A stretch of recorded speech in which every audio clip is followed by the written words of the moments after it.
So are you running a shop full time now? Is that your Yeah, full? that's my full-time job. Well, Yep. good I for do you.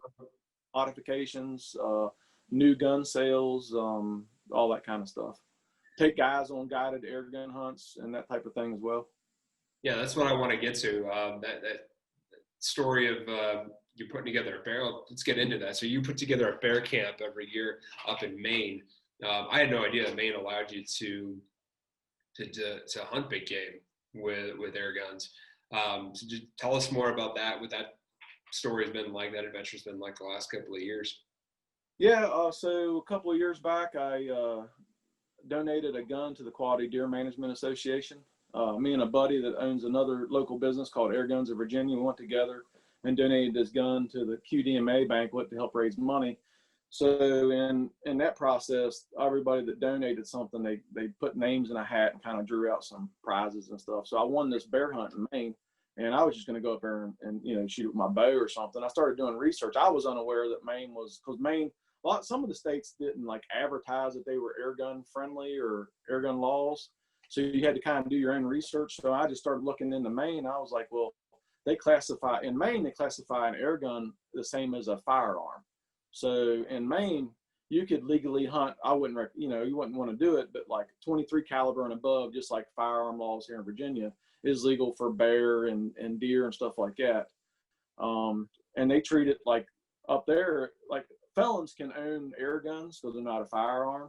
But in Maine, since they treat it as a firearm, if you're a felon, you can't possess a firearm or an air gun and hunt with it in Maine. So it's different states have laws. Is that one of the few states that does that? Yeah, it's one of the few states that does it. Most states doesn't recognize it as a firearm. A lot of my customers are past convicted felons that, just are happy to get out back in the woods with a gun again, and some sort of gun, and not a crossbow or a bow. Right. So you go up 2 years ago to hunt, and that's a fall. They don't have a spring season, right? It's just a fall season. Yeah, I think it's just a fall. Yep, correct. And it's over a bait or with dogs. And I was always the 6th day. It was a 6-day hunt, and I didn't get my bear till almost the last light of the 6th day. And I was stressing it out, man. I was all the way up there, and 6 days, and I seen a bear and up there. You can shoot anything. You can shoot a cub if you want. There's so many bears there. They don't have, like in Virginia, you can't shoot anything under 100 pounds. Right.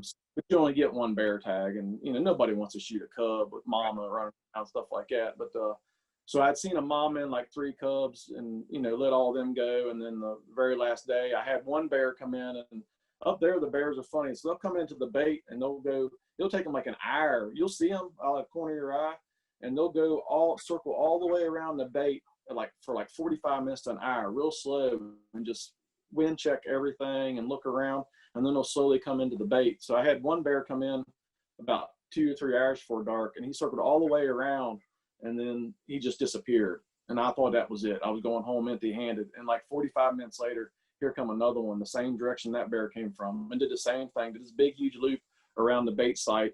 And he finally came in, and when he stuck his head in that bucket, I let him have it with 350 grain hollow point out of an Air Force Texan 45. And that was when I caught. The bear actually had a tag in its ear. They had tagged it. They had trapped it and tagged it and released it in May of that year. I was up there in September, and the bear was tagged and trapped 32 miles away from where I shot him, and had gained another 100 pounds of weight between May and September. Jeepers. Yeah, so that was pretty interesting. So when I called in that 800 number on his ear, I told him, I was like, I tagged this bear with an air gun, and I was told by their Department of Game that I was the first person to ever legally tag one with an air gun. Hey, so that's awesome. Yeah. So last year I took a group. So I made a deal with the camp, and I took a group of 8 guys up last year, and this year I'm taking either 9 or 10 guys in about 10 weeks, or about 2 weeks from now. Nice. So how far of a shot on these bait piles are you guys? Well, they're set up for like archery and stuff like that. So most of the bait sites are on like 20 to 30 yards, 35 yards. They're fairly close shots.